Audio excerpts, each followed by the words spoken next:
Hi guys, welcome back to our channel. Good morning, good afternoon, good evening. I greet you all according to your time and location in which you'll be making this particular video. Yes, my wonderful viewers, I am back again with another update. So guys, I have a video here I would like we all to watch. But before then, if you're meeting my channel for the very first time, you're highly welcome. Please kindly do well to like, share and subscribe. Leave your thought on the comment section on this video and let us know what you think about this video, and I will see you towards the end.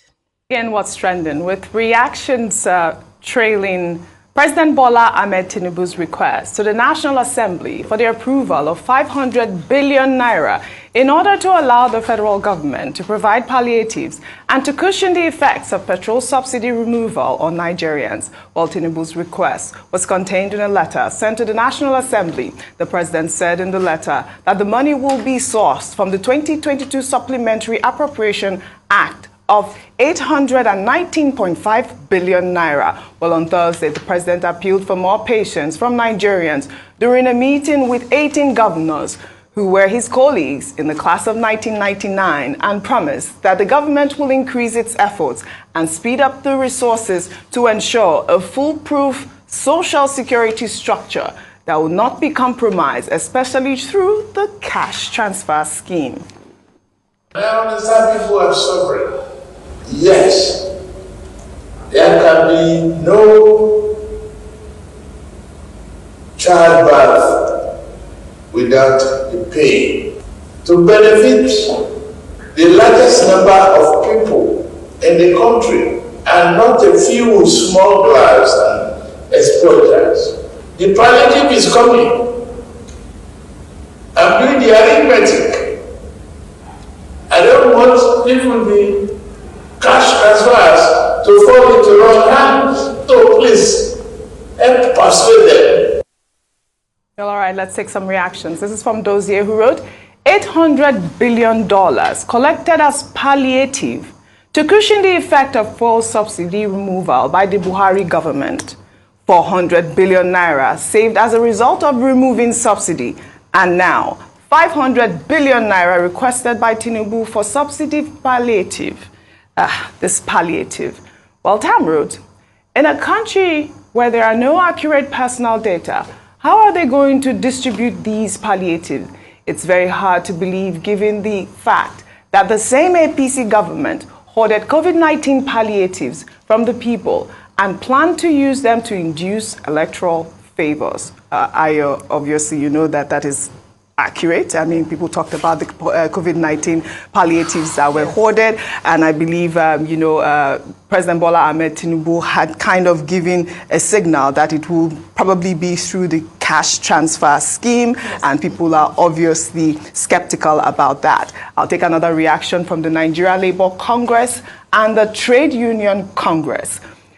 Because they have kicked against the 500 billion naira subsidy relief request. They stated that it is grossly inadequate to assuage the hardship confronting workers sequel to the petrol subsidy removal. The NLC is demanding a 300% salary increase to enable workers to cope with the challenges imposed by the deteriorating economic situation that came with the removal. Obviously, you know that NLC had asked for that 300% increase in salary for workers. And I think, that's a good start that, could help. People are not convinced that this cash transfer scheme would work. Yes.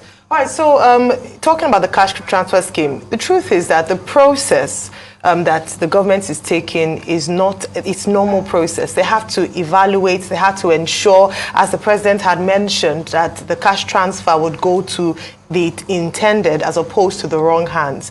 Of course, we have talked about the fact that the big challenge with the process is that it's happening post the announcement. This process in a proper way ought to have been done before. Then perhaps people would have had enough time to prepare for the shocks. But this is the reality, and this is where we found ourselves. People have not had the opportunity to prepare, and people were thrown into, just poverty. Things went up by over 300% following the removal of subsidy on May 29. What we are calling for in terms of palliatives and the evaluation, because the president didn't give the details, are certain areas he must look into. Absolutely. The basic need of any man is food, shelter, housing, water, especially in a country like Nigeria. And what people have said is that they are not able to afford to eat. The food inflation reality in Nigeria shows that people have cut down and people have been thrown into poverty. Unfortunately, we don't have the exact numbers yet, but I'm hoping that the NBS would release just how much, the removal of subsidy has affected Nigerians.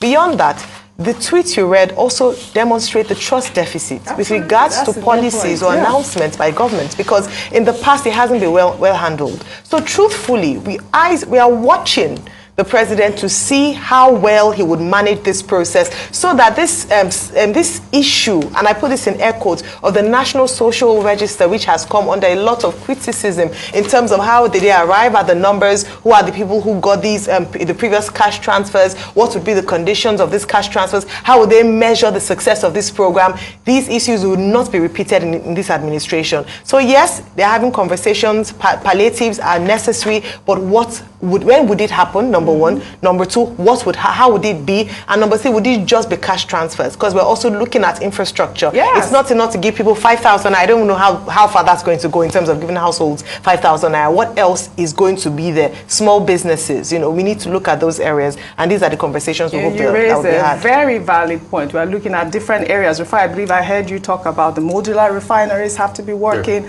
and all of that, the hospitals, but also the state governments. What are they doing? I know that the Rivers State Governor, Simi Fubara, unveiled free buses on Wednesday to help cushion the effect of the subsidy removal. I mean, look at that. Those are the buses there. And also on July 4th, Borno State Governor Babagana Zulum unveiled 80 luxurious buses and pickup vans to farmers to reduce the high cost of living. Absolutely amazing by those two state governors. I think that is a great way to go, because really it is just the way to help with the transportation to start with. Rufai. I mean, so it has to be a potpourri of measures. It can't just be one. And obviously, I don't want to think that 500 billion the president is requesting from the House of Assembly is the only palliative for the House of Representatives. I think there has to be a potpourri of many things. Apart from food, like I said, we can also reduce staple food, rice. I talked about beans, I talked about the tubers, I talked about tomato, I talked about modular refineries, also talked about understanding an energy mix, use of CNG and things like that, and ensure that we also ramp up local production so at least we can hedge against cost of importation and all of that. So that's one. Another part to it is give soft loan to businesses, businesses so that, there are many schemes in the past like UWIN and the likes. There's also currently a loan being reviewed. It's about, I think, the Development Bank of Nigeria loan for a couple of, the G6 geopolitical zones. That's another one. Also, the over 800 million that has been put forward by World Bank and all of that money. But I think the greatest form of subsidy is economic productivity. We are joking in Nigeria. We are not there yet. You took a story that shocked me, that says in severance package, Twitter employees that were sacked were asking for $500 million. And that thing jolted me. Do you know the size of the American economy, that employees of a company can ask for $500 million in severance package? If you give that money to Nigeria now, as a country, Nigeria will lap it up, will love it. But that's just one company. And that's the size of economy we need to grow. Recently, Apple became a 3 trillion market capitalization company. Africa, with over 1.4 billion people, the GDP of Africa is $3.16 trillion. Market capitalization of Apple is $3 trillion. Africa has a long way to go. And that's why we need to develop our economy within, because economic growth with all this palliative put in place is what will really bring people out of poverty. And we have not grown and we have not done so well in a while. So I look forward to the day Nigeria will have year-on-year double-digit growth, be able to bring people truly out of poverty. Because if we do that, then all the economic problems will be greatly reduced. It's not that we're not still going to have some of them, but it will be greatly reduced. But just imagine that. Just let that ring in your head. One company wants to pay, they are charging the founder of the company to court to pay several people $500 million. Wow. Wow. Dr. Avati. Okay, a number of issues here. Let's identify the issues specifically. President Tinubu has written a letter to the National Assembly saying he wants an extraction of 500 billion naira from the 2022 Appropriation Act. In the 2022 Appropriation Act, the provision for palliatives is 819.56 billion. So there is already an appropriation in place. Now he's asking for permission to extract that to provide palliatives for Nigerians, in line with his promise to the class of 99 governors, his classmates, who met with him, and he told them, well, he knows that people are feeling the pinch because you can't have childbirth without pain. Well, we have two women here. You people can attest to that. What happens in the process of childbirth? Yeah, it is painful, but it turns out beautiful at the end. But you see, the way it works is that even when there is pain, 2-3 months later, the pain disappears. The woman is pregnant again. But what we expect, what we I knew it was going there. No.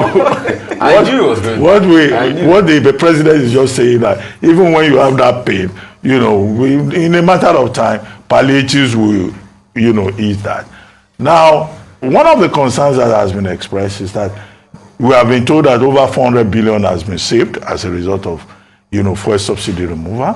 We've been told that the IMF has promised $800 million. I don't know whether, you know, we have received the money yet, because somebody was saying Buhari administration collected $800 million. I'm not sure that money has been released. Then the World Bank is $500 million. That's at the level of board approval. So it's not as if anybody has collected any money. So what the federal government is now trying to do under Tinubu is to put all of this together and provide palliatives. Now, my main concern is what will be the nature of the palliatives. There's not been enough clarity in terms of thinking, in terms of what they want to put on the table.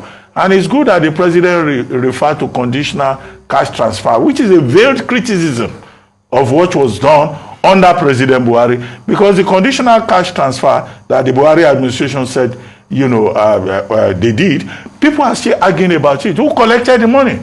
Who is on that social register? And, you know, all kinds of meanings, including ethnicity and religion, were read into that proposal. So this time around, one of the things that President Tinubu needs to put on the table is clarity. It's not about the money. People keep talking about the money. What exactly, you know, is the government going to do? And in that regard, you cited the example of Borno State, where the governor is providing luxurious buses to take farmers going to farm in air-conditioned I love it. luxurious I buses. mean, I think it's so amazing. Okay, while that speaks to, you know, Governor Zulum's attempt to further address the crisis of banditry and terrorism in that part of the country, the question is, farmers need more than luxurious buses. Well, they are the trucks. They are going to get trucks. They are hiring trucks. Exactly. I know. 50 luxurious buses from Borno Express, 30 trucks from you know, contractors that will be hired. But they need more than luxury vehicles to take them to the farm. They need security too.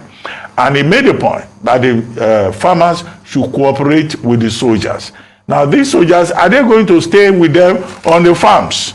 Because we have had stories of farmers not being able to go to the farms because they are attacked by bandits. So the larger challenge is to address the challenge of terrorism, of banditry, so that a farmer can feel safe, as our grandfathers, great-grandfathers, you know, felt, to go to the farm. Some of them had camps in the farm. These days now, if you are a farmer in Borno State, you dare not go and sleep there. So this is the problem, because there's a connection with food supply. In what state is that? Rivers. The governor of Rivers says he has provided buses. The head of service of Rivers State was, you know, so exorbitant. He was saying, oh, this will help civil servants. Civil servants can now, you know, have some palliatives in terms of transportation. Please tell the governor of Rivers State that I hope he will make it clear to the head of service that these buses should not be only for civil servants, because they are the ones who are going to manage it anyway. So they should allow other people in Rivers State to benefit from whatever this offers. But at the end of the day, the bottom line here, with the example of Borno State and Rivers, is that both at the national level and the subnational level, our leaders have a responsibility to address the hardship, this childbirth pain that President Tinubu talks about. Well, he probably had stayed in the maternity ward before, so he knows that childbirth can be painful. And a lot of Nigerians are going through a lot of pain. So guys, thank you so much for watching. What do you think about this video? Please kindly leave your opinion down below. I'll see you again in my next one. Bye for now.